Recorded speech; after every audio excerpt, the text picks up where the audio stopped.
What's happening, you bad motherfuckers? It's your Uncle Joey. Wednesday, April 7th. Let me tell you something. From the fucking heart of New Jersey, Uncle Joey's joint is brought to you by motherfucking DraftKings. Why am I here? Because it begins tomorrow. The biggest golf tournament of the year. The Masters. The boys are getting ready to hit the links, and you got to get ready for this action. DraftKings, America's top-rated sportsbook app, is giving you a shot to land in the green. You get 100-to-1 odds if the golfer you're choosing finishes in the top 10. I told you about this on Monday. Shake off the fucking yips if you haven't tried fucking DraftKings yet. It's time. You got baseball going on. You got NBA basketball going on. You already missed the tournament, and you're still sitting there like a fucking bumpy. You can turn $1 into $100. It's simple. Pick any golfer from this weekend's tournament. If they finish in the top 10, you get $100. I know you got a fucking dollar. Sign up for the sportsbook, DraftKings Sportsbook app now, today. Choose the golfer before the tournament tees off tomorrow morning. DraftKings is safe and secure, so you can deposit and withdraw your funds at your convenience. It's a hole-in-one. Not to mention you got the NBA. Not to mention you got fucking baseball where the lines are fresh right now. Nobody knows dick, and you could make a little killing. You know what I'm saying? A $50 a game move here.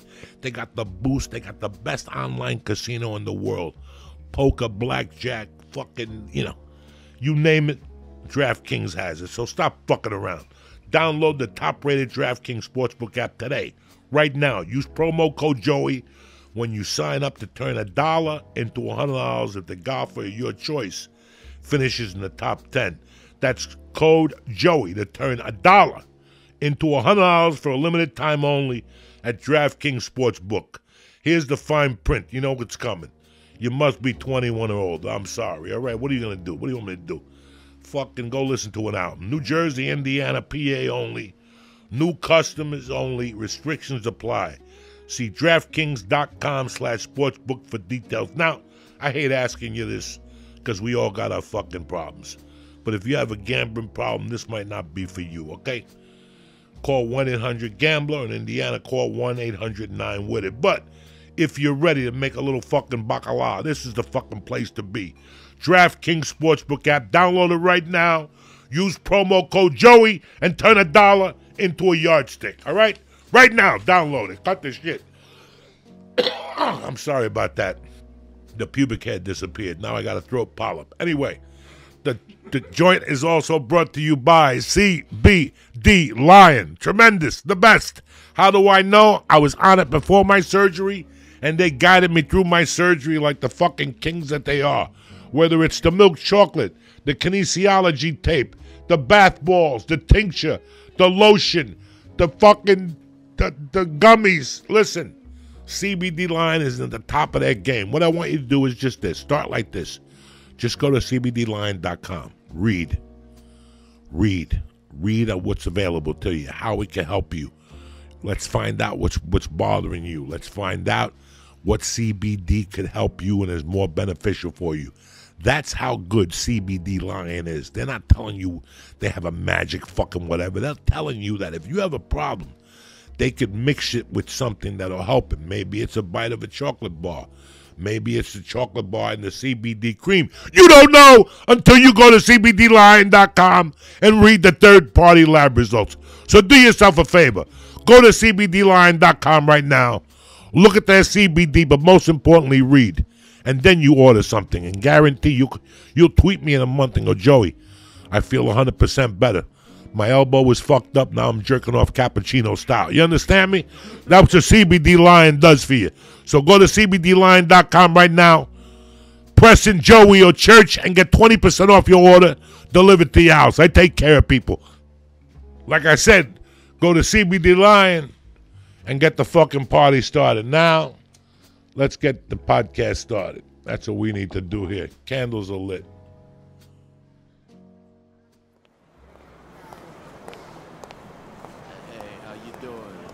Come on in. Yeah, Joey's in the back.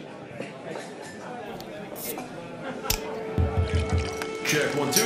Welcome to Uncle Joey's Joint.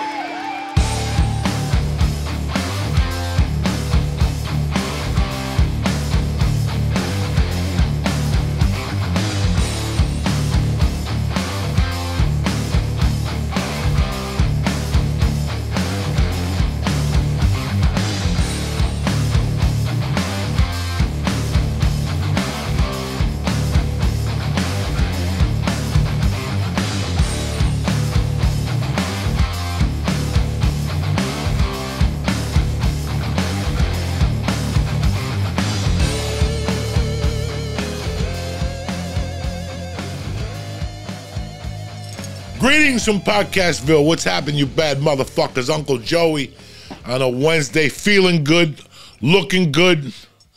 Got my COVID shot. I'm not even going to tell you what happened till next week because, fuck it, that needs a whole different fucking podcast to tell you the story. But I did it and I got it over with. I'm fucking happy. It's Wednesday. It's a beautiful day to be alive. And I hope you enjoyed the podcast Monday with Eddie Trunk. Good dude. You know what I'm saying? Good motherfucker. So now I'm part of the fucking heavy metal family down here in Jersey with him, Jameson, and my man Jimmy Florentine. But this last week, listen, man, if I miss things about California, and but I'm pretty much settled here, as you guys could see by the smile on my face and my comfortability and my, but I do miss what it was. I do miss what it was, what I was. I don't miss the condition I was in last year with, the last 8 years with the edibles and all that shit. But I do miss pieces of that life. If I didn't tell you I didn't miss pieces of that life, I'd be a fucking liar. I miss a lot of the guys. I miss a lot of the camaraderie.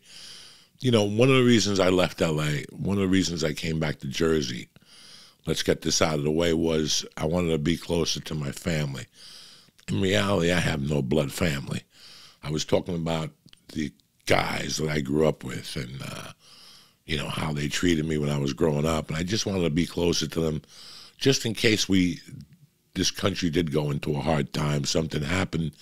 I wanted to be around people that I could trust. And not that I didn't trust people in L.A., but in L.A., you're out there by yourself. I wanted you guys to understand and I'm not complaining. It was me, my wife, and Mercy. And yes, we had Lee, and we had our own little clique, Steve Simone and all those guys. But as far as comedians, like big timers, they were always on the move. So our only time to see each other was at the Comedy Store or any comedy function or nothing. It was very rarely that we did anything out of line. Once I moved out of Hollywood in 2010, I think we moved into North Hollywood first in Studio City. Up there, a lot of comics lived up there in that area. It was more, I would bump into comics in Hollywood at coffee shops, or if I went on Hollywood Boulevard to get something or something, a weed store or something. But when I went to the Valley, the comics that were up in the Valley were more family-oriented comics. I would bump into different guys at the 7-Eleven and whatnot. The one I was in shock that I lived 3 blocks away from was BERT KREISCHER. I did not know this. When I moved into that area, I lived basically close to BERT KREISCHER, and then in time, I even moved closer to BERT KREISCHER because I wanted my daughter to go to that school. Bert was the one that told me to get into that area, that the school was a better area for my daughter. So in a sense, it was, I moved to where I lived because of Bert, and I was closer to Bert. And at first, when I first moved into that area, I think it was 2016, I did that tour for Live Nation. I was really closer with Bert. We were doing the Bert cast every day. We were over there more. The legendary Ralphie story happened then. It was a lot more fun. Then our schedules got busier. And that's what made me sad about L.A., that I really wasn't seeing Joe. I really wasn't seeing Eddie. I really wasn't seeing Bert or Tom or any of my other friends unless it was at the store. For the holidays, we were all over the place. For different, events, we were all over the place. But there was one holiday that I saw somebody for like the last 4 years I was up in L.A., and that was BERT KREISCHER. And we'd go to his house, and he had these Chinese friends. I love him. We would just talk about Chinese food being her, and, Bert's wife is great, and the girls. And I remember our last Christmas there, it was kind of cool out, and Bert had just put the pool in, and he was daring people to jump in the fucking pool and whatnot. And my daughter's like, I'll jump in the pool. And the people are like, what? And she's like, I'll jump in the pool. And they're like, mercy, mercy, mercy. And Mercy's looking at him like, she's like, okay, I'll jump in the pool. And she had all her clothes on. And she started running towards the pool. Right before she went in the pool, she goes, stop.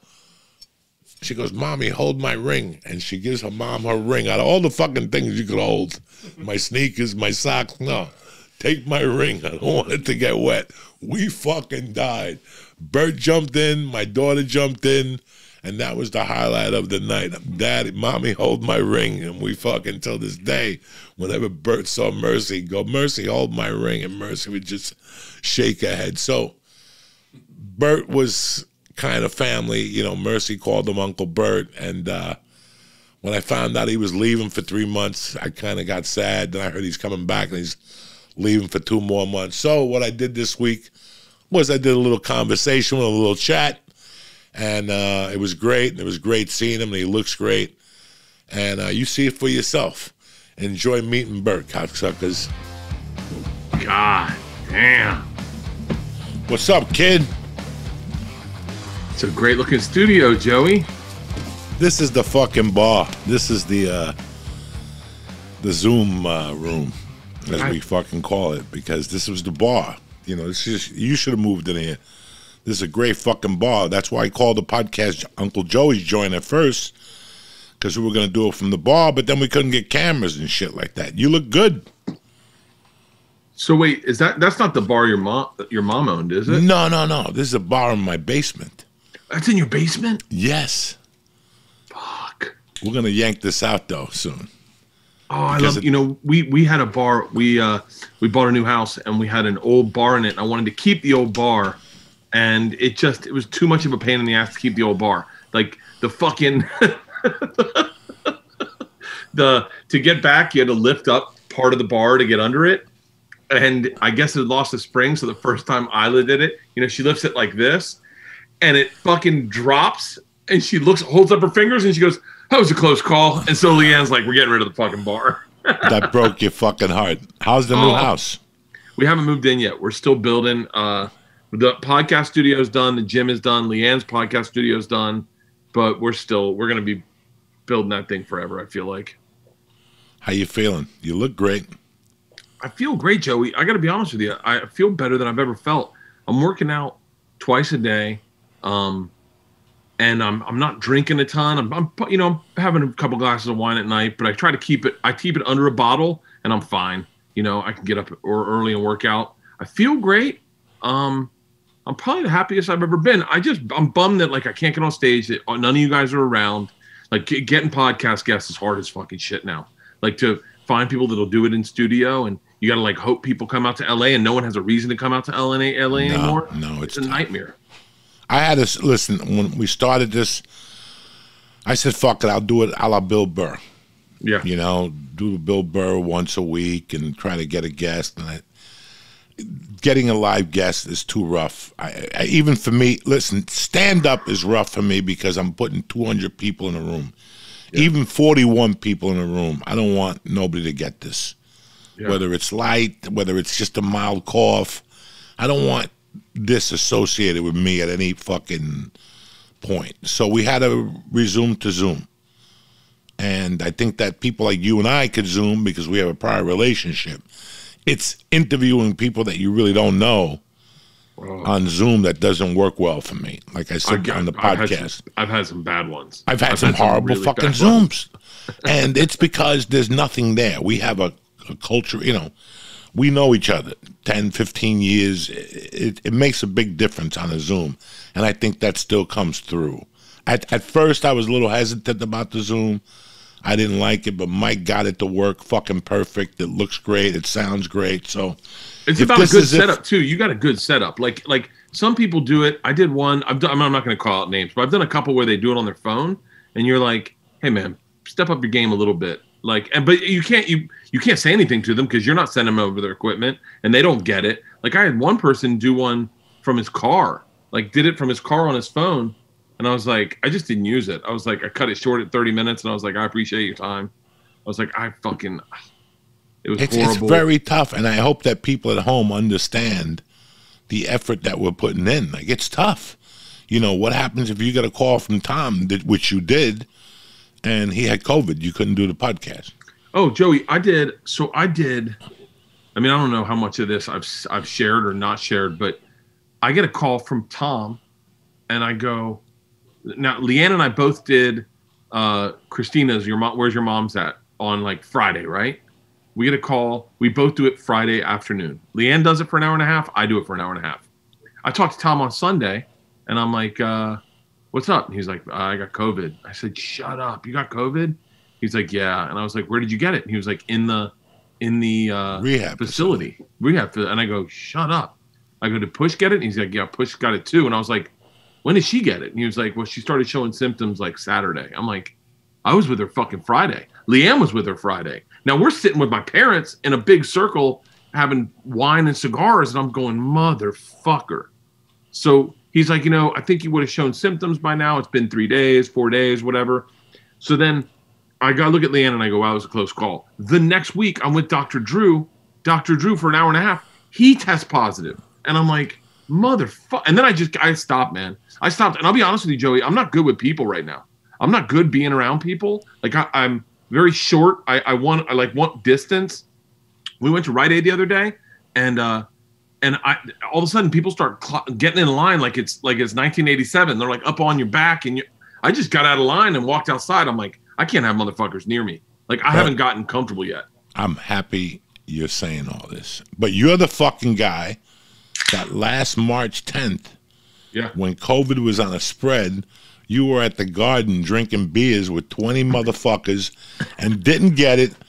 That weekend, I'm like, he's dead. He's dead. I did. Then I saw you all summer on a boat doing theater tours. Listen, the Mickey Mantle gene theory is fucking alive and kicking in my world. Don't let them tell you anything else. You have the Mickey Mantle gene and the Godzilla gene. The Japanese gene, they didn't get, you didn't get it. Like, how many COVID tests did you take? I've taken probably 150 COVID tests. Me too. Every time I bought 100 COVID tests for myself. I bought them. I got them on rapid test. Yeah, the rapid test. I the bought rapid 100 ones. for myself. Yeah. It was just, I got sick and tired of doing comedy and getting a call. There was 41 people in the fucking room. And I got 2 calls 2 times, and I'm like, you know what? I'm not doing shit. But to go back to the original, I do not feel comfortable either. I feel comfortable with Mike. I feel comfortable if I know where you do at night. Yeah. I feel very comfortable. People who are going still to bars and restaurants, I just, no, not really, Yeah. I'm doing a lot of kid stuff that you already did. Your daughters are grown. I'm coaching. I'm not coaching. Jesus Christ. She's playing softball. So I go to softball. She just had a green belt. You go in there with masks. The softball is outside. But I can't even imagine going on the road. I mean, like it is the farthest fucking thing from my mind. Going to an airport, getting on a plane, going in a hotel, having somebody ask me if I want to take a picture now just burns my insides. It's fucking COVID season, guy. There ain't no pictures. Put that fucking camera away. Put that fucking camera away. When I get vaccinated, if I get vaccinated, when the time comes. Today I got on the phone with somebody about a vaccination because I'm trying to get the Johnson & Johnson. Yeah. It's one shot. I'll faint one time. I'll sweat my asshole. I shit my blood. It's just a nightmare for me to get a needle. Let me get the Johnson & Johnson. But Joey, it only covers you 85%. I don't give a fuck. I don't give a fuck. Just as long as I can get that card, because in a year, we're not going to be able to do anything without that card. No. They're going to communize us. We're not going to fucking be able to do dick without the fucking card. And if you just get one Moderna, it's not going to be in charge of it. The problem I got is if we have to do this every year. If we got to do this every year, then I'm not going to fucking do it. Yeah, I'm just going to take my chances. That's when you're going to see people flood. If this is an every year thing, people will start leaving LA quick as shit. In New York, they'll just start flooding out to the suburbs. If I have to, now, do you take a flu shot every year? No, I refuse to get flu shots. I've never taken a flu shot in my fucking life because I listen. I owe the doctor. I'm happy I moved from LA because I had a Chinese doctor and they're fucking serious with their shit, Dr. Wu. I had an original guy, but he retired before the pandemic and he didn't give a fuck about whether I took the shingles shot or the tetanus shot. This Jimmy Woo guy was torturing me. He was calling me at home and shit. When are you coming down for your shingles shot? And I'm like, and also the pandemic hit and he stopped calling. I'm like, thank fucking God they stopped bothering me with these needles. Now you got to take another fucking COVID test. I just, a COVID needle. I just don't even know. There's so much information that floods you every day. That's another reason why I put stand-up aside. Yeah. Because I got so much on my plate to make fucking decisions. Now I got to worry about stand-up. When I wake up in the mornings and I have to go do stand-up as I'm pissing, I'm like, fuck. I can't believe I got involved in this. And then there was 2 weeks in a row where they closed the place down, like I said, because customers had it. And I was like, that's it. I'm not going through this anymore. So we did that first run. We did that first run, and they were like, yo, the drive-ins don't pay really great, you know, because you got to bring your own stage. You got to bring a crew of 12 people with you everywhere to set up the stage, set up the gear. You got to have a tour bus for those 12 people. Like it's not cost effective, those drive-in tours. It's fun. You end up making a little bit of money, but they had to, in order to do that first run, we had to do stand-up shows in clubs. And our first one was stand-up live. And Cal and his Shab had just gotten COVID there. And I was like, listen, we're going to be really safe. We enter through the back, go into the green room. We don't leave the green room. We do our show. We go out. No one goes in the green room. We get in the green room, and there's like 9 people in the green room. No, just everyone's in the fucking green room. And we're like, motherfucker. Get the fuck out. And then I don't know the numbers. I think the numbers, they did like half capacity. It seemed a little more, but it's a big fucking club. The next place we go to is fucking jam-packed. And it's like, no one's wearing masks. Everyone's just partying. And you're on stage going like, okay, like I get it. You know, this is Texas. We go to fucking Oklahoma City and it is wall to wall. And they've got fans on the stage blowing air to me because it's hot. And I go, turn those fucking fans around. Blow the disease that way. I don't want it blowing to me. You out of your fucking mind? And then I was like, I called off. And the last one I did was Salt Lake City. That was perfect. He ran it perfectly. That was like perfect. And I just was like, no more clubs. I can't do any more clubs. Because look, they were taking temperatures. They were being safe. But like my brain wasn't right. Like I'm up. Because you know, what really fucked me up about this disease is that it's fucking 4 or 5 days that you got to wait till you showed symptoms. I'm like, come on, man. Like, give it to me that day. I want it the next morning. Fucking wait there and wait till I die. It's like, oh, I felt like you're in the zombie apocalypse and you're the last motherfucker in the barn. And they're all around the barn and you're just like, fuck it, I'm just going to run into the goddamn storm. You wake up in the morning, you drink coffee, you're like, oh, I got a sore throat. Dude, I got high with Rogan. So January, like my special comes out January 17th. Shit gets crazy. Joe's like, yo, can we do the podcast like 24th, right? Now the pandemic is in. It is kicked in. No one's leaving their house. No one's on the 405. No one's on the 101. I make it to Joe's podcast studio in like 7 minutes, right? I'm there early. Joe's there early.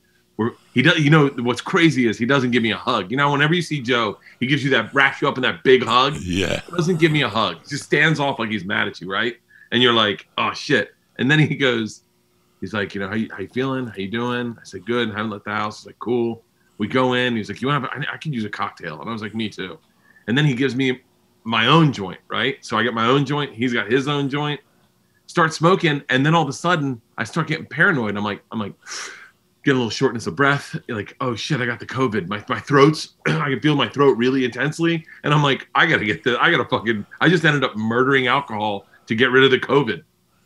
I have not, since I've got here, when I first got here the first month of August, I smoked with 3 hands. I continued living like I was living in L.A.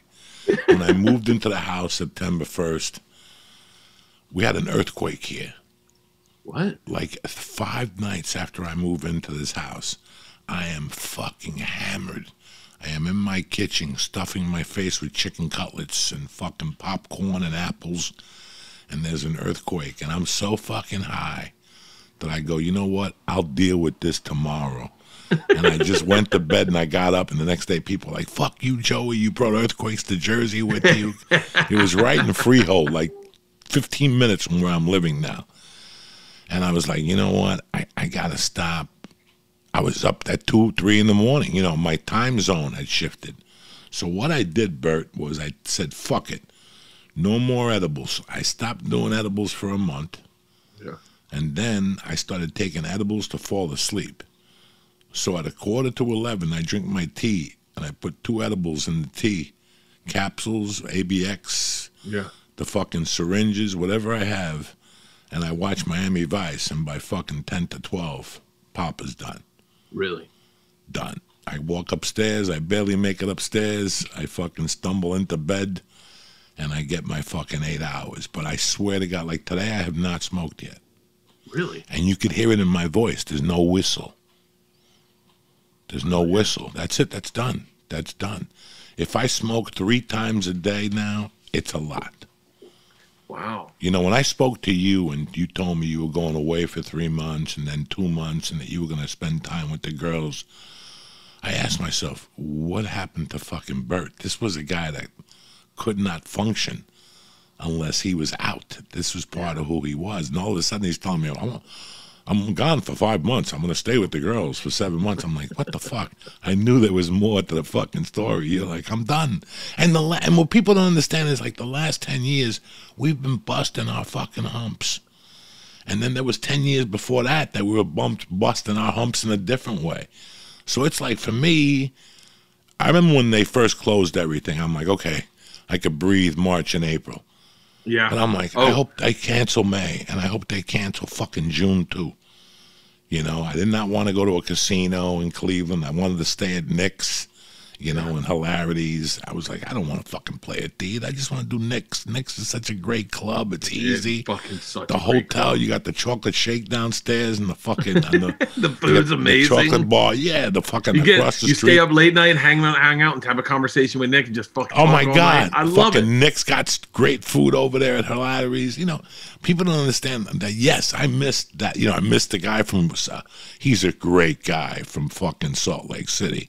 Oh, Keith is the best. Really fucking tried. I had to leave. I had to cancel his room because I was leaving August 19th, and I was supposed to be in his room like September 4th. It broke my heart that I had to cancel, but I wasn't ready to do a weekend. I hadn't been on stage in 7 fucking months. I don't want people to see me in that condition. I don't want people to see me rusty. I hate that shit. Yeah. Yeah, I pulled out everything, and I, you know, look, I was when we first started it, and it was like I got to be really honest. I was in the bus. We were driving from DC to New York, and we were going to spend that week in New York, and everyone was talking about COVID, but no one knew about it. But I was partying hard as fuck. Hard as fuck, and we stayed a week in New York just to party, like just to party. We parked the bus outside in Jersey, all got hotels in Soho, and just partied every fucking night when the pandemic is raging, right? Raging. I saw you the one night at the Garden.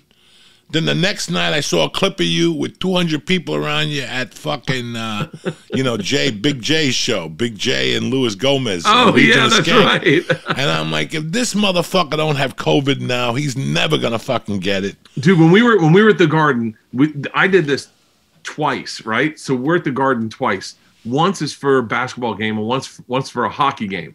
And so when we're at the basketball game, they come up and they're like, "Hey, Bert, we're gonna put you on the big screen." I was like, "Fuck yeah!" And they're like, "Hey, is it cool if you kill a beer? Would you have a beer to kill?" And I go, "Shit, I don't have one. Let me go get one." They go, "The winner of time." People started pouring beers. Everyone started pouring beer. their beers in my beer. I'm like, motherfucker, this is exactly how you get COVID. This motherfucker. And meanwhile, on the other side of town, Michael Yo's getting COVID at the Gotham. Yeah. So it was so weird that you're at the Garden at 48th Street. Michael Yo's on 20th Street with Big Ball Frankie and Jeffrey Gurion, and 3 out of 4 of them get fucking COVID in the room. They're in the green room. The owner didn't get it. Chris Mazzilli didn't get it. Chris didn't get it? So there was 4 of them in the room, in the green room, talking. 3 out of 4 of them went down, with Michael Yo going down the hardest. Lisa Lampanelli's ex had it fucking hard. He called his family and told them goodbye. Really? On the phone, yeah. So think about how fucking lucky you are that while you were at the Garden jumping up and down drinking COVID beer, fucking Michael Yo is over there at Gotham getting poor COVID and a fucking pneumonia.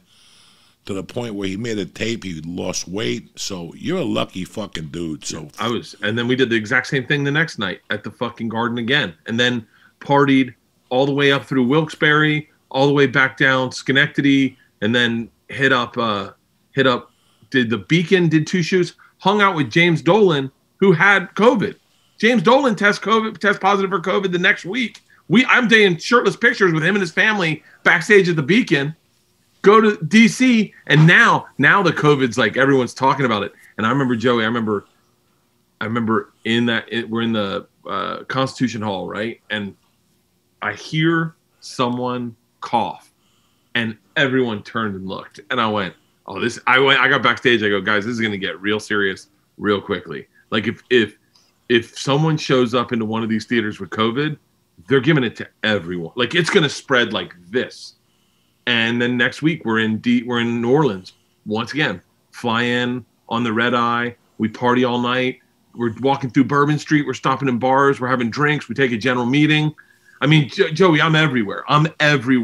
We're getting Vietnamese sandwiches. Like just fucking driving. We're driving around. No one's got a mask on.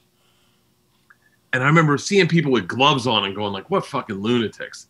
And then they come into the bus and they're like, "Hey, I think they're gonna cancel the show tonight." And I was like, "No." And they're like, "Yeah." Walk inside and I look, and and this is when they start telling us, people that are really affected are people over like 70, and all of the ushers, all of them are over 70 years old, every single one. And I was like, "All right, yeah." I go, "Cancel the show." And then they're like, "Hey, I think they're gonna cancel Alabama. They're gonna cancel Texas. They're gonna cancel this. I think they're canceling the 2 next weeks. I think you need to go home." And I was just like, and that's when I got scared. I was like, all right, we stay in the bus. We take the bus home. No one leaves the bus. We drink all the booze that we have in the bus until we get home. And by the time we got home, we're stopping in New Mexico at the Walmart getting supplies because everything's empty in LA. We're getting because no one in New Mexico believed it. I got invited to a house party. They're like, this virus isn't real. It's not going to hit New Mexico. But yeah, we loaded up.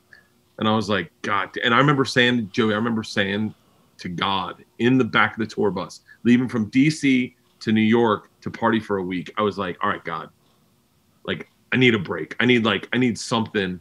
I can't, because this tour was at that point, it was going every week until like June. And I was like, I think I'm going to end up dying if I don't get like a little break, like just something some breathing room. Like give me a TV show or like a something where I can work. And I'm not partying like this because I go, I can't do this.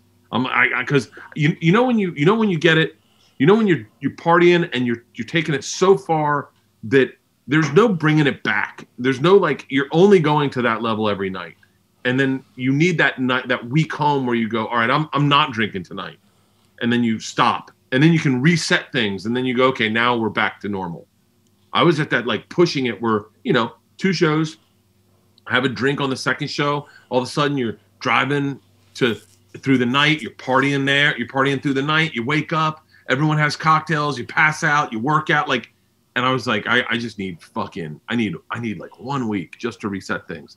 And then be careful what you wish for. Next thing you know, I'm not drinking for 60 days. I'm sitting in the house with Leanne in Georgia every night going, what do you guys want to watch on TV tonight, huh? How are you adjusting now? I'm great. I'm really good now. Right now, I'm in the sweet spot. The girls just went back to school.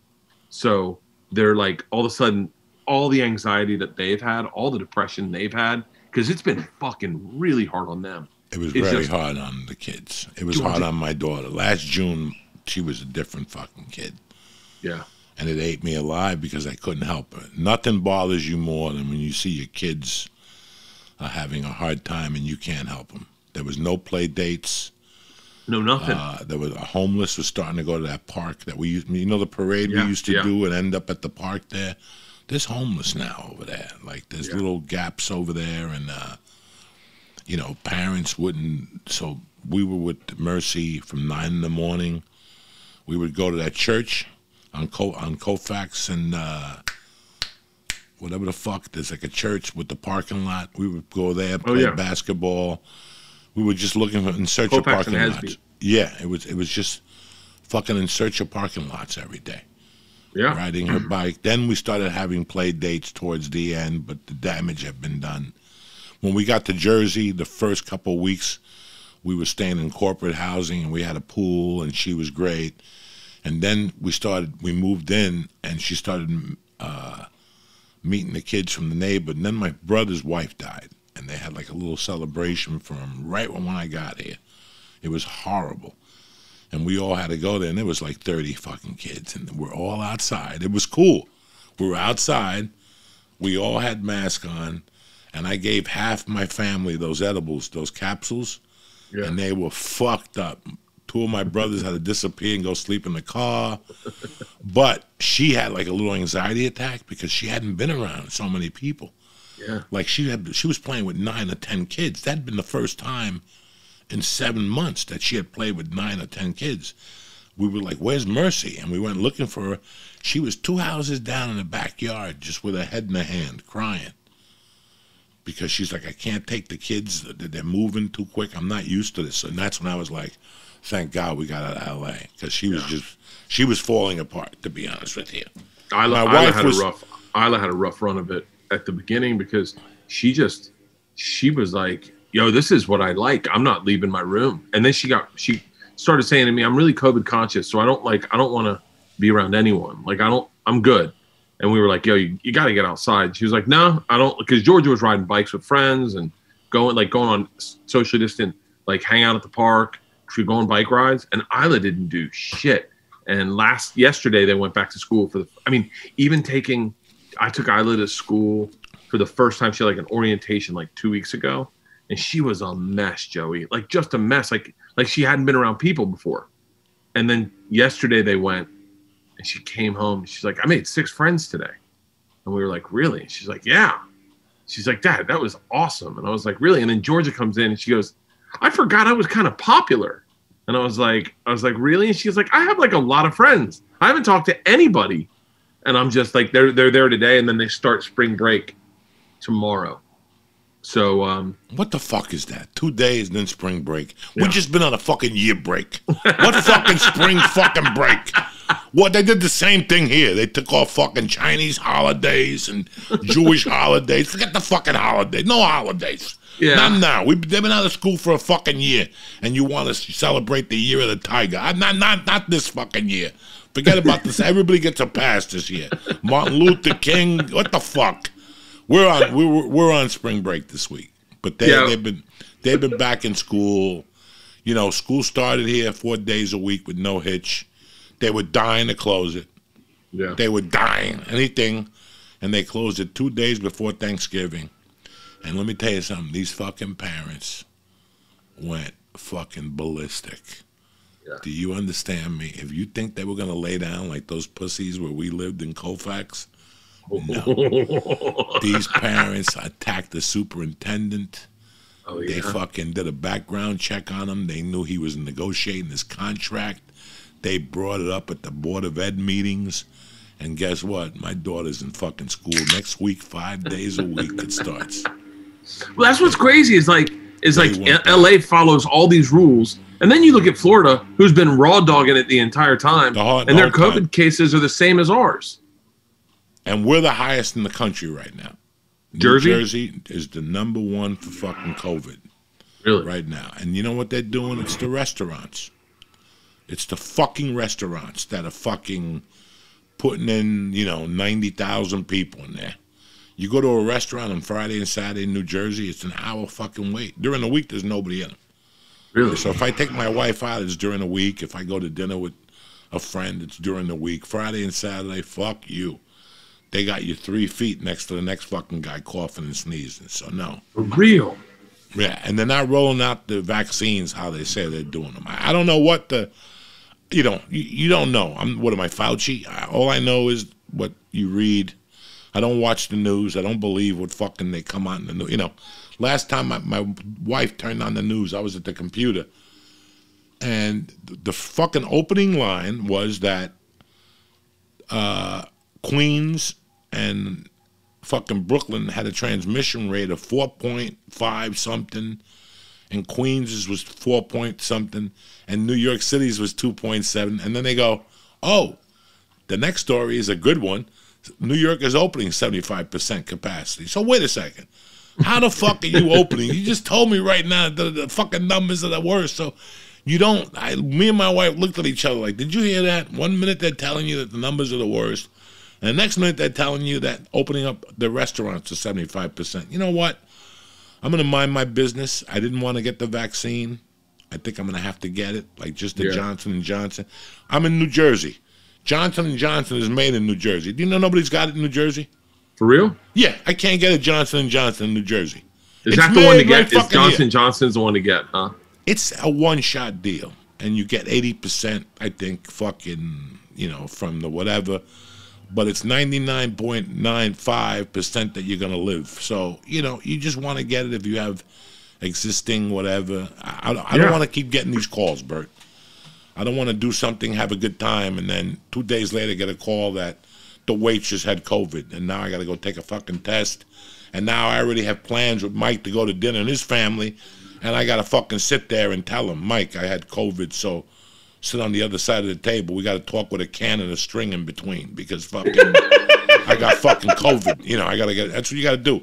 That's the only way you're not going to get COVID is if you get a can with a fucking string and talk to your guy 10 fucking feet away. One day they tell you socially distance is 3 feet. The next day they tell you it's 6 feet.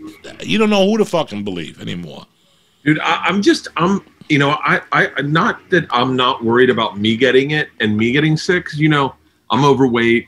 I don't smoke. I run. I think my lungs are healthy, and I don't get super sick when I do get sick. Like I've never gotten pneumonia. I had swine flu once. The H1N1. I had that. That was the worst I've ever been in my entire life. But I kind of was like, it's not me that I'm concerned about because I figure I can get through it. I've been sick before. I can do it. It's Leanne. I'm worried about Leanne because when Leanne gets sick, she gets fucking sick. Like Leanne is like a bull. But if she gets sick, that woman shuts down. And I was like, and that's who I was. That's like my big concern is, you'd go on the road, you'd be on the road doing it like a 2-week tour, and I'd get a call going, Mom's sick. And you're like, fuck. That's when I was like, to Leanne, I was like, we got to get you vaccinated fucking immediately. Like, you're just not. Did you get it vaccinated? Yeah, Leanne got her first shot. Terry got his second shot. Oh, yeah? Yeah, and she's feeling a little shitty. She's better today. She got it Saturday. I don't know when Leanne gets her. She just got her first shot. I don't know when she gets her second shot.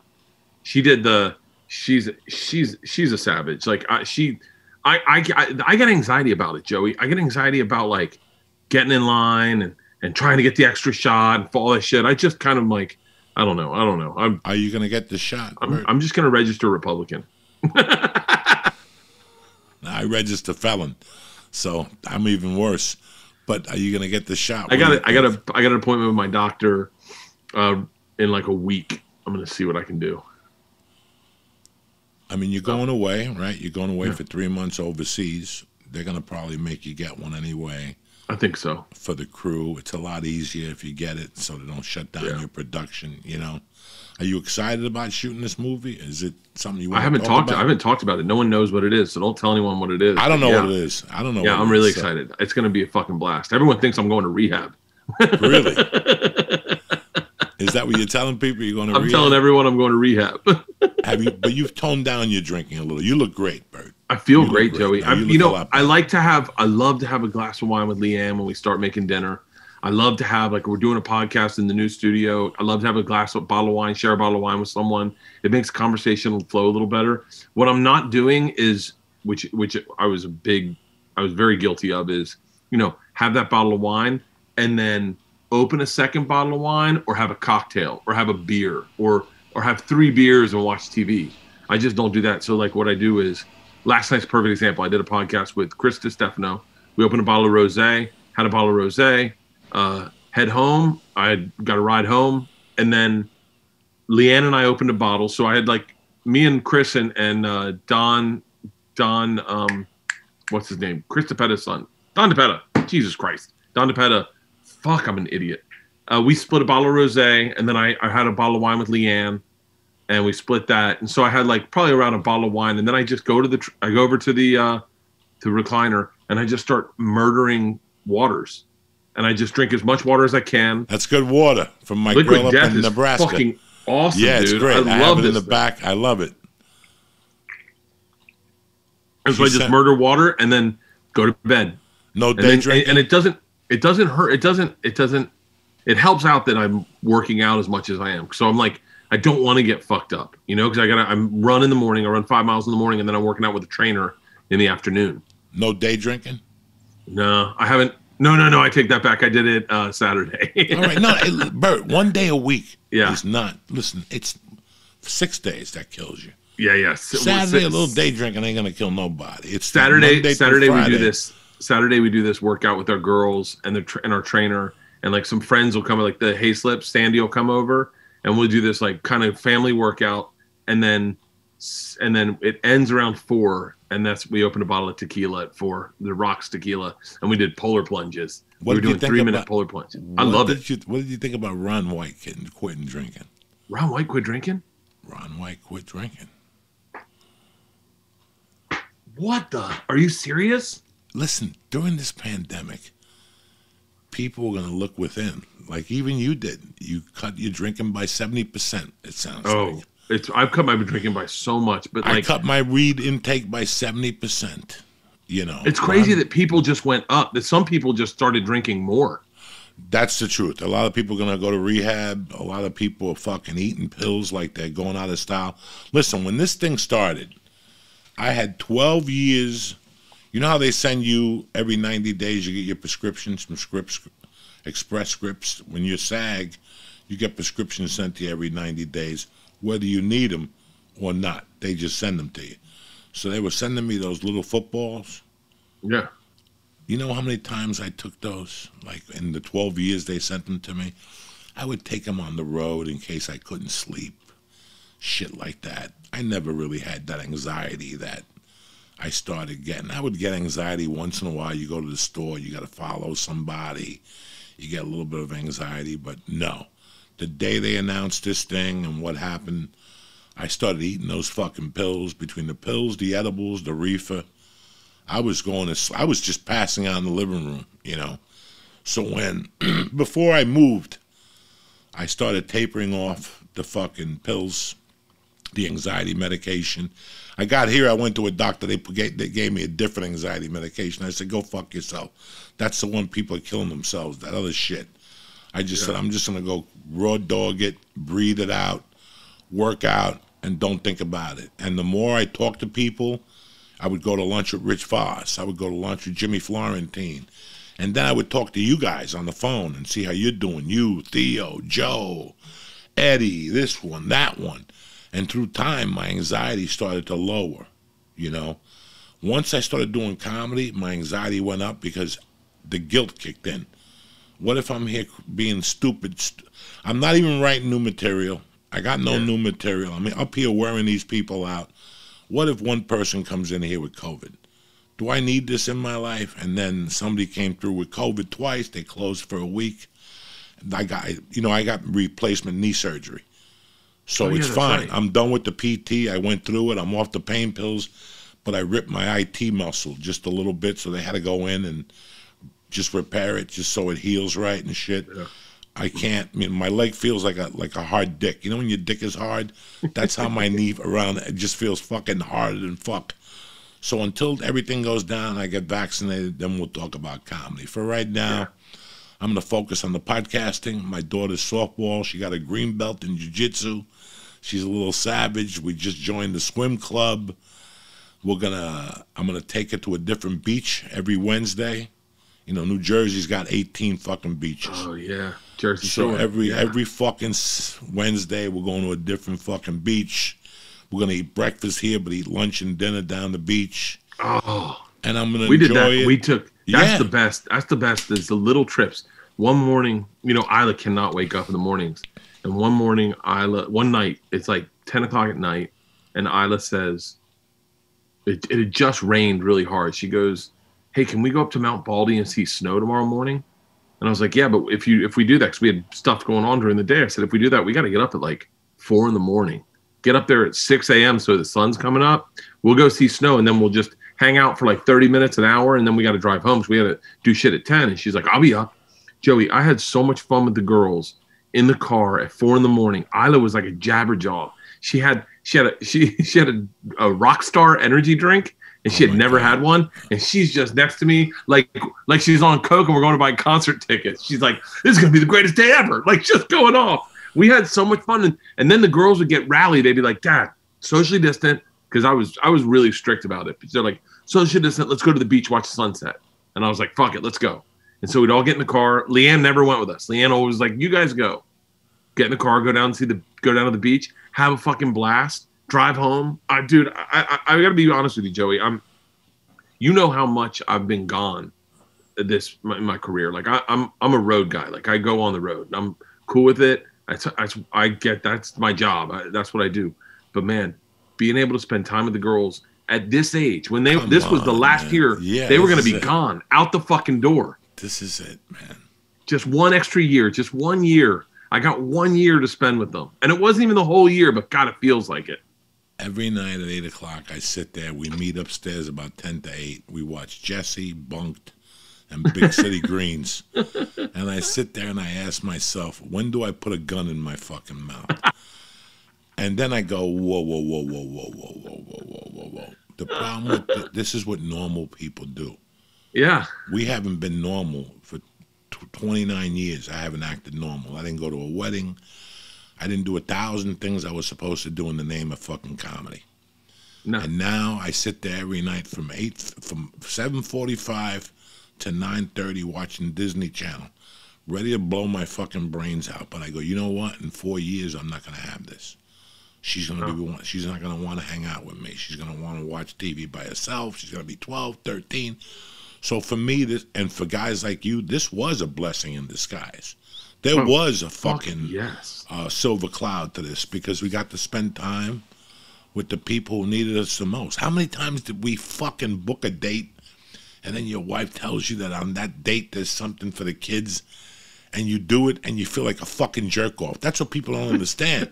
We sacrificed, you're in your hotel room on a Saturday recovering from a hangover, and you call home to check in with your wife, and the girls are having a great time, their friends are around, and here you are in some fucking bumfuck town in some hotel room going, you know what, man, where I belong is there. This is my job, but this is where I belong, So it's kind of like you're a walking contradiction.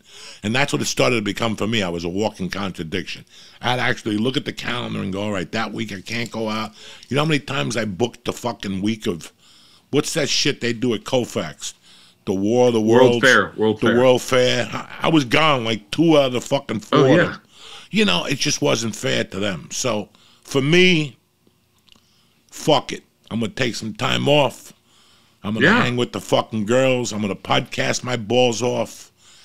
And I'm going to have a good time. You know what? The money, who gives a fuck about it? Yeah. Who gives a fuck about it?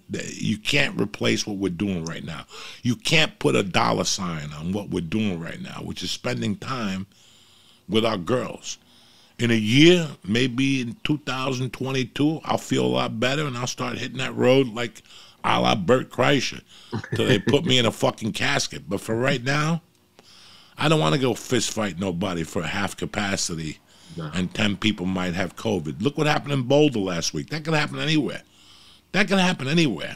Somebody walks into a comedy club with a fucking gun and a fucking anxiety pill in their fucking head, and all of a sudden 2 people get shot. So you know what? I'm going to mind my business. I'm going to get healthy. Yeah. I'm going to get my family healthy. Not that they're not fucking, they're great. I mean, my wife has friends that just care about her.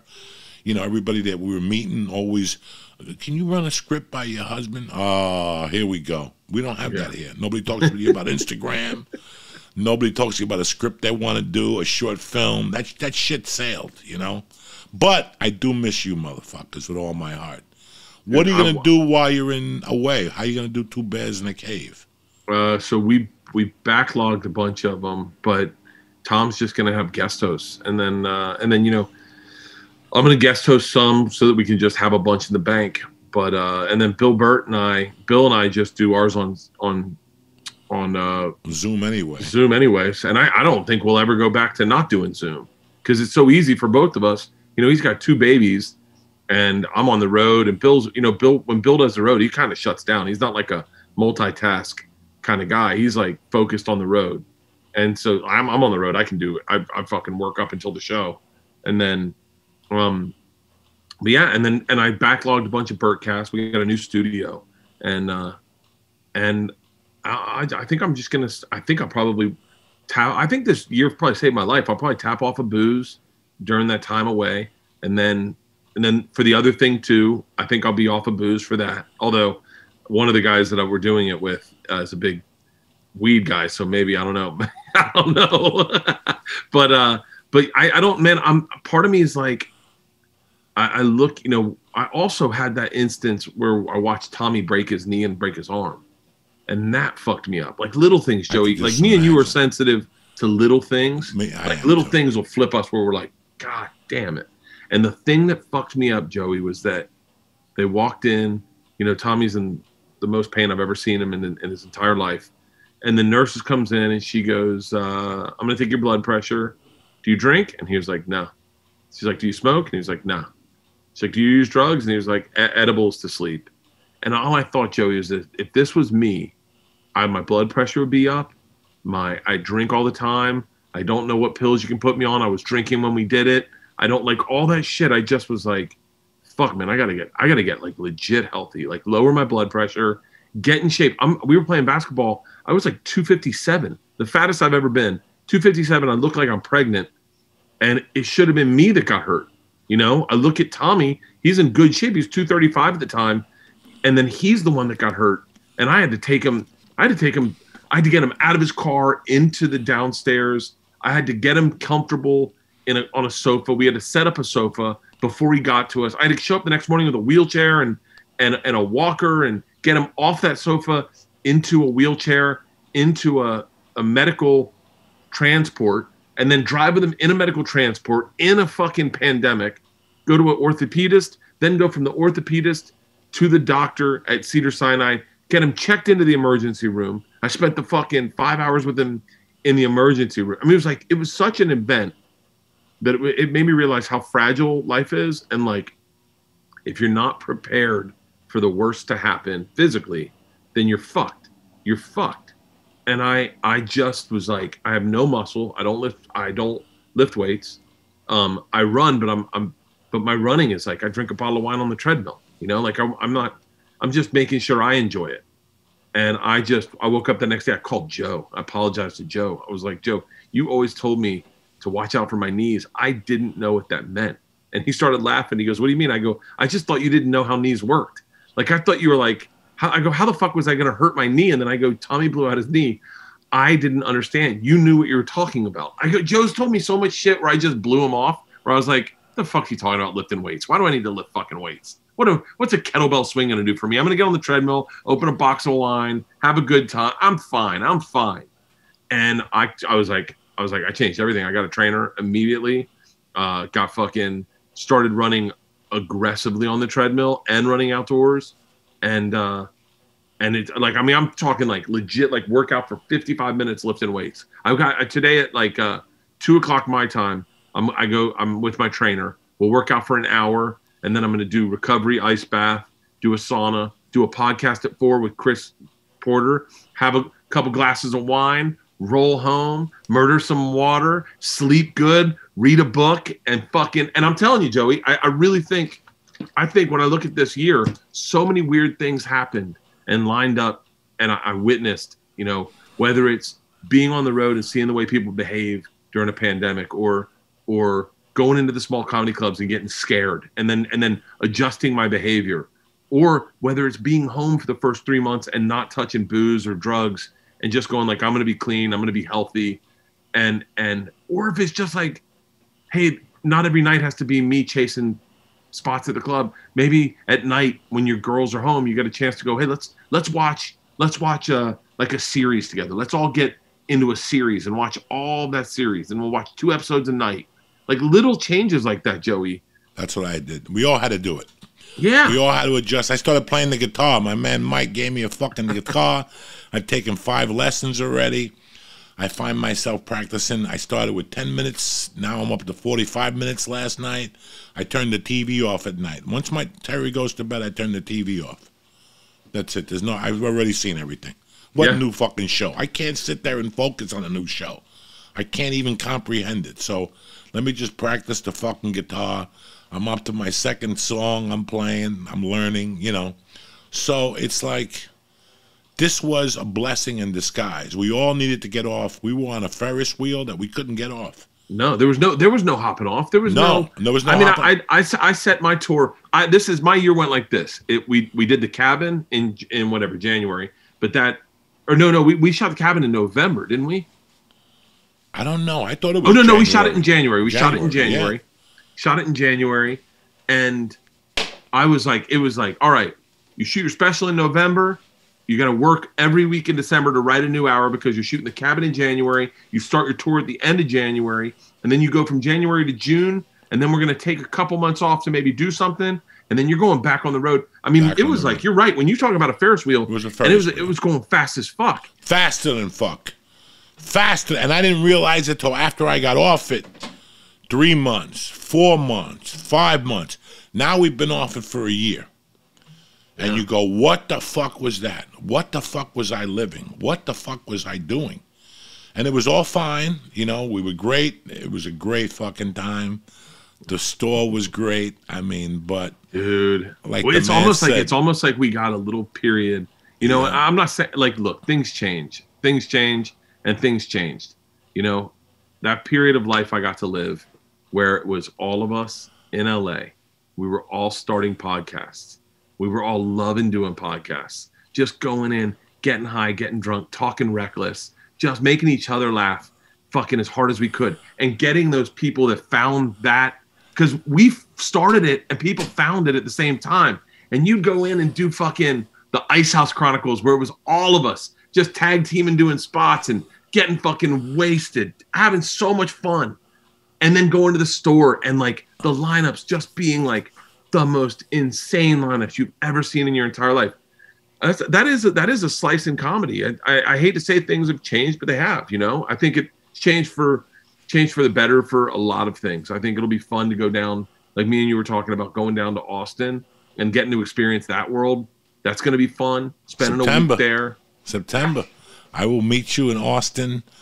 I'm going to do JRE, I think, hopefully with the creator of The Sopranos, David Chase, to promote the movie that comes out September 24th. So that's what I'm hoping.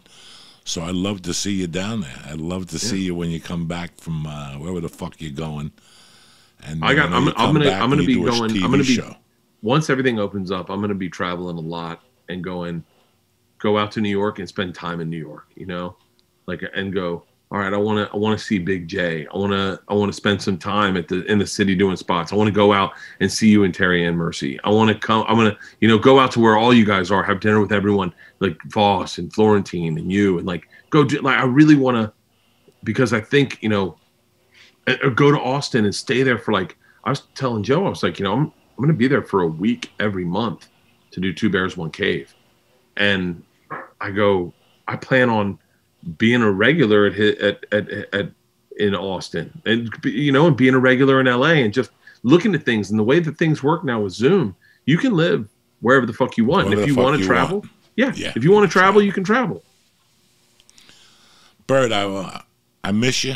I miss your family. I miss you so much, man. I don't know what you're gonna do once Tom leaves. That's your other support half over there. It's just me and Whitney. You and Whitney. We had and Bert and Bill. Bill's not going nowhere. Sebastian still stayed. Yeah. Has anybody talked to him? Yeah, I did. He's doing a podcast. We're doing a podcast in a week. Okay. I just did one of his shows with him. He's great. It's a small group that's staying out here, but I think you guys will come out for at times to shoot stuff and do stuff, and maybe the store's not going to be. I'm going to let this blow over. I'm going to fall in love with stand-up again. Yeah.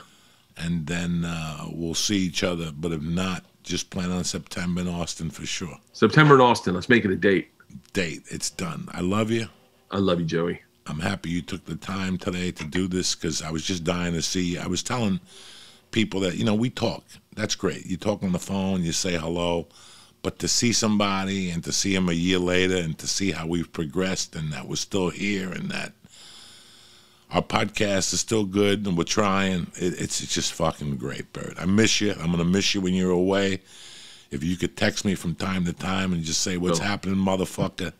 I don't think my text will reach half around the world, but just keep me posted. Say hello to everybody and keep loving those girls, because I think that's what happened here also. Our house got so much stronger.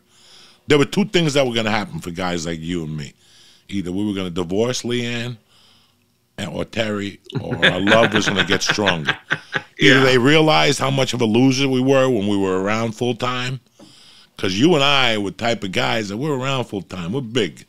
You know what I'm saying? There's booze, there's reefer, there's smoke coming out of the fucking rooms. And what's the story on Netflix? They renewing your show? What have you heard? I don't know. I'm kind of just playing it by ear. I got so much other shit going on. I'm like, I love working for Netflix, man. Netflix was the greatest goddamn partner that I've ever had during this pandemic. That was a great fucking show, man. A Special in the Cabin both come out during a pandemic, and everyone's got Netflix. I could not thank those group of people enough for the opportunities they've given me. I will do whatever they want to do in the future. I will do it for whatever they want to pay me. I don't give a fuck. I had so many people come up to me and compliment me on The Cabin. Oh, dude, you murdered The Cabin. Because I forgot all about it. That's how fucked up. The pandemic took me all away from it. Then I saw a trailer for it. And I'm like, fuck, they cut me from the It killed. It did. It was like the number 1 unscripted series on Netflix for like a few weeks. Like it was like trending. It was trending. You like if you can get trending, that's big numbers. And it murdered. It was. I got a call from Netflix right when it's dropped, and they were like, enjoy your success, enjoy your smash hit. And I went, holy shit. Now I know what an emu is. I never knew what an emu was before that. Now I know what the fuck an emu is. We did that all before cancel culture was big. We did everything, and you were telling us, don't do it. Don't do it. I don't want to be in this shot. I just, my daughter, she's getting older, so she's throwing away, she's getting rid of some toys. And in the garage, when I pulled in today, I knew I was going to talk to you today, but for some reason I looked at, she's got her Barbie doll houses downstairs, and she goes, I'm going to get rid of them, Dad. And today I looked at them, and I thought about the night Ralphie fell on your doll houses. If I don't think about that once a week, I'm lying to you, dog. I wish I had video of that. I wish I was doing video on the podcast, because my favorite was me and you. Ralphie's sitting right there. You're sitting right there. I'm sitting right there. And you're telling me a story, and Ralphie falls asleep. Oh, my God. And you don't stop telling the story. You just look at me, raise your eyes, point to him, and go, and you just keep telling your story, and we can hear him going. And he kept saying, player, this vape is too strong. He kept hitting the vapor pen. He kept saying, player, this vape is too strong. But when he fell in the dollhouse, I remember you and I wanted to laugh, and we couldn't. And I remember he had me outside, and I could not fucking laugh in his face. And I go, Ralphie, I got to go. When I got in that car, I just broke down. I remember I went around the corner, I passed the Starbucks, and I had to pull over off the Laurel Canyon and laugh and call you, and you were still laughing. So every week you're in my thoughts when I think of Ralphie falling into that fucking dollhouse. I love you, cocksucker. Thank you very much for coming on today. My best to your family, and we'll talk when you get back, but I'll see you in Austin in September. Awesome, Joey. Send the girls my love. I'll talk to you later, brother. Love you, brother. Stay blessed. Love you, too. All right. I hope you enjoyed it. As you can tell, the love is still there between us. Nothing ever ended. I wish him all the best. I love that you guys love him.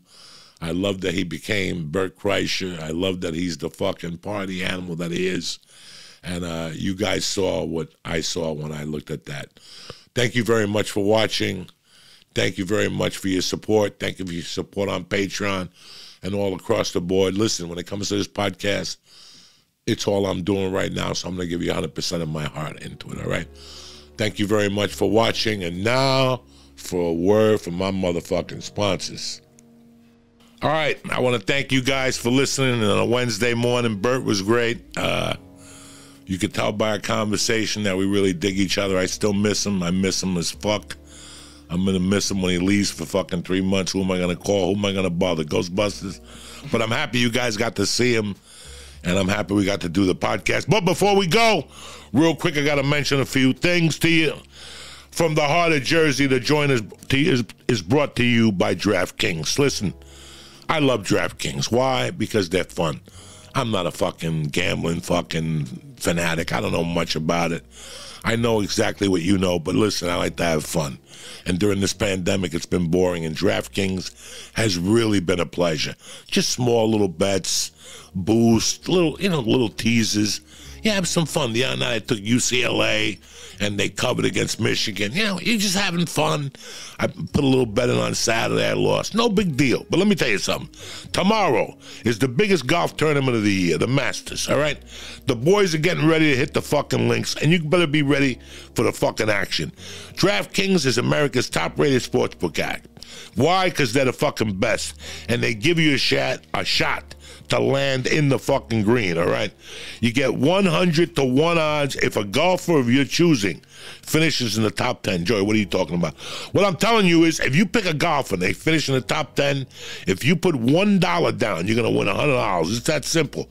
Pick any golfer from this week's tournament, and if they finish in the top 10, you get a yardstick. Boom. All you got to do is sign up at DraftKings Sportsbook app now. Choose your golfer before the tournament tees off tomorrow morning. What, you don't have $1? Go fuck yourself. You're lying to me. DraftKings is safe, secure, and reliable, so you can deposit and withdraw your funds at your convenience. It's a hole-in-one. Golf ain't your fucking thing? I don't blame you. Whatever. To each his own. I like vanilla. You like chocolate. You got NBA basketball, and you got baseball where the lines are softer than fucking hell. So if you should be looking at anything, you should be looking at baseball right now, because nobody really knows what the fuck is going on for the next 2 weeks. This is your chance to make a fucking killing. But I'm not promising you anything. You know what I'm promising you? Fun. Genuine, old-school fun. So download the top-rated DraftKings Sportsbook app right now today. It's fucking Wednesday. What the fuck are you waiting for? Use promo code Joey when you sign up to turn $1 into $100 if the golfer you're choosing finishes in the top 10 of this weekend's tournament. That's code Joey to turn $1 into $100 for a limited time only in DraftKings Sportsbook. And again, I got NBA, we got cards, we got blackjack, we got casinos, we got poker. What are you waiting for? You're sitting there fucking watching Law and Order for the 80th fucking time. Take fucking $20, download the DraftKings Sportsbook app right now, and just put $1 on a golf for the start. And then if you see something, there should be some NBA. Maybe you want to play blackjack. There you go. But you got to be 21 or older. New Jersey, Indiana, Pennsylvania only. New customers only. Restrictions apply. See DraftKings.com/sportsbook for details. Now, if you got a gambling problem, we all got problems. I'm not putting you down, but call 1-800-GAMBLER. Or in Indiana, call 1-800-9-WITH-IT. But if you're fucking straight and you can handle it, you just want to have some fun and make a little money on the side, DraftKings is the way to go. Download the DraftKings Sportsbook app today. Use promo code Joey and turn $1 into $100.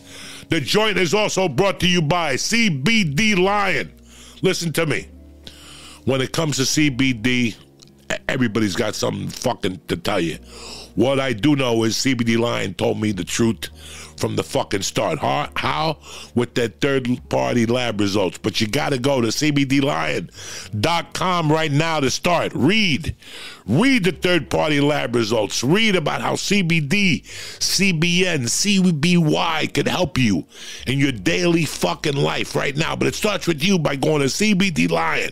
Whether it's a chocolate, whether it's a kinesiology tape you can use for your shoulder and your knees, whether it's the cream you could use or the tincture under your tongue at night to help you fall asleep a little easier, the gummy bears, the raspberry, the tropical, CBD Lion has you covered. Go to CBDLion.com right now. Press in code Joey or church and get 20% off delivered right to your fucking house. It doesn't get any better than that, and you don't got to take advice from some fucking guy that got a GED at a fucking liquor store. Get your life together, cocksuckers. So go to CBDLion.com right now and just press in Joey or church It's over. The week is over. I'll be around on Patreon if you need me. I'll be around on Twitter. I'll be around on fucking Instagram.